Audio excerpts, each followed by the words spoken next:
Hi guys, I wanted to explain how evolution works today. So, at the most generic level, to understand phylogeny, you really just need to understand trees. When I was in 5th grade or so, I had a teacher who tried to explain to us how trees grow. That if you have a tree, growing out of the ground, and you put a sign on it very low to the ground, if you come back 20 years later, the sign hasn't moved vertically into the air as the tree has grown. Trees don't grow from the bottom up, they grow from the top up. So that sign will still be there at the same level. The trunk will have grown out, but it'll be at the same, basically the same height, for our purposes. So life speciates in the same basic way that trees grow. You have, and this is why I'm using a real tree rather than a graph, because I can actually manipulate it in space.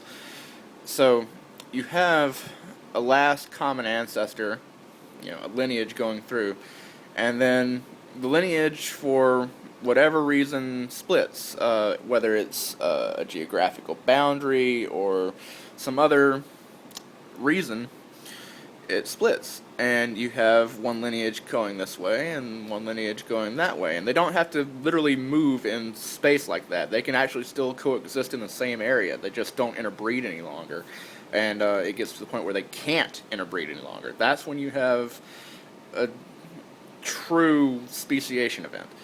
So all life is related in this way. So if you take a modern animal here, a modern animal there, hunting, you go back in time, you can study their genetics, see how related they are. They always come back to a last common ancestor. You take these two organisms and come back to that one. You take these and that one, and you go back and come back to that one. And all life works like this. Now, wherever the last common ancestor was, or in paleontology, wherever we're really trying to define a set of organisms that are clearly related, where the system bifurcates, that's going to be called the node. All right. So there's the quasi misconception that birds evolved from dinosaurs. That's a correct statement, but it has this, it gives this false sense that because almost all the dinosaurs went extinct at the KT extinction, so it gives this idea that dinosaurs slowly gradiated into something else that we call birds, and that birds are no longer dinosaurs, they evolved from dinosaurs. And our deal with this stick here is that in the same way that you can put a sign on a tree and it stays in the same place, alright, if you put a label on a node, then everything above that node is of that label. It comes from that node. Everything is a descendant of that node. So in things like dinosaurs, let's say you have Triceratops here and Tyrannosaurus here. Alright, so this is your dinosaur node here. Okay, Triceratops and Tyrannosaurus are related. That's your last common ancestor. Alright, this is your Ornithischian branch, and this whole thing is your Saurischian branch. Okay, that whole thing, not just this guy here, this whole thing starting from the dinosaurian node. Okay, now we have I like this stick. We have this KT extinction, or really KPG extinction, here. Alright, so 65 million years ago, Triceratops goes extinct, Tyrannosaurus goes extinct, but we still have this branch going on that started somewhere earlier on, maybe the mid-Jurassic or so, and it's much more closely related to Tyrannosaurus rex than it is to Triceratops. So this is definitely a Saurischian group here, and they keep going on and they diversify, and this group here you could call that a crown group if you want for our illustration. That would represent all modern birds and all the descendants of the last common ancestor of modern birds. So this is why birds are dinosaurs. You can't pick up the dinosaurian branch without picking up the bird branch. The reason for this is the principle of monophily, that all organisms are descended from a common node.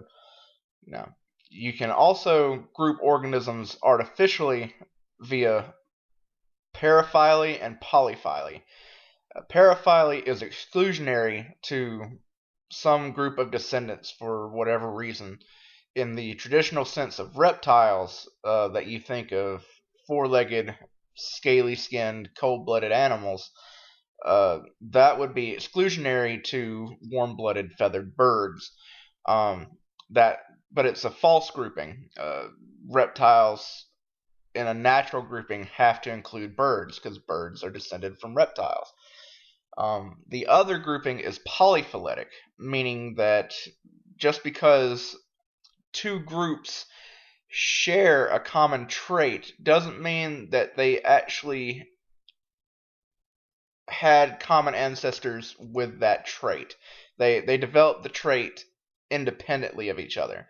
So grouping them together is also an unnatural grouping. It'd be like grouping mammals and birds together because they're both warm-blooded. While that's true, birds gained their warm-bloodedness separately from the way that mammals gained their warm-bloodedness. So including them together is a false grouping, or polyphily. So to further illustrate the relatedness of organisms, we're going to use this Tyrannosaurus replica and this alligator skull. Now, you probably have heard that crocodilians are the animals closest related to birds and dinosaurs. Now, the reason for that is because, unlike other reptiles, they have a suite of characteristics that makes them more related to birds than to, say, lizards, snakes, and turtles. Now, every reptile and bird, for that matter, that you've ever seen are what we call diapsids. They have two holes behind the eye, the supratemporal fenestra and the infratemporal fenestra. And crocodilians and dinosaurs belong to this special group of diapsids called archosaurs.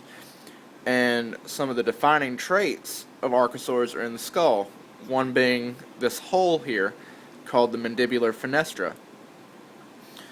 All archosaurs have this hole, and if you actually look at something like a pigeon skull, just behind the beak there will be a sliver in the jawline which will be this exact same hole. Snakes, turtles, lizards, they do not have this hole. They just have the three bones of the jaw connected with no hole. And even on this replica here, down at the bottom, you can see the hole in the jaw where the bones connect to. So dinosaurs and crocodilians are both archosaurs for this reason and for another hole in the head that both crocodilians and birds, for a large part, have generally lost, and that's the anteorbital fenestra. So it's a hole in front of the eye, and alligators are actually the best to demonstrate this on because the orbit isn't perfectly round. It's round, but it's also got this bit coming out, and what that is that's what's left of the anteorbital fenestra, the hole that was in front of the eye separated by bone here, and the bone has regressed and the holes are basically just one hole now instead of two.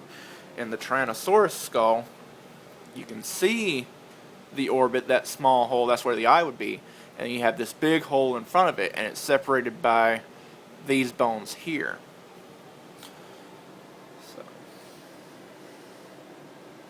So birds will have that hole also. The bones will be regressed. In something like an emu, you can still see the top of the bone, but it doesn't connect to the bottom. These holes are all connected to the orbit there.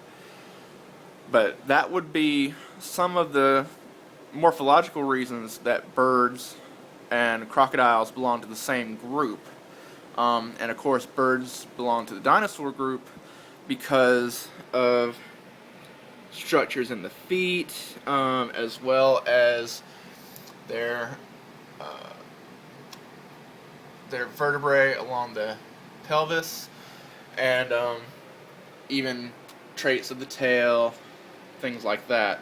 But definitely, if you ever look at dinosaur feet, particularly meat-eating dinosaur feet, the similarity to bird feet is really quite good.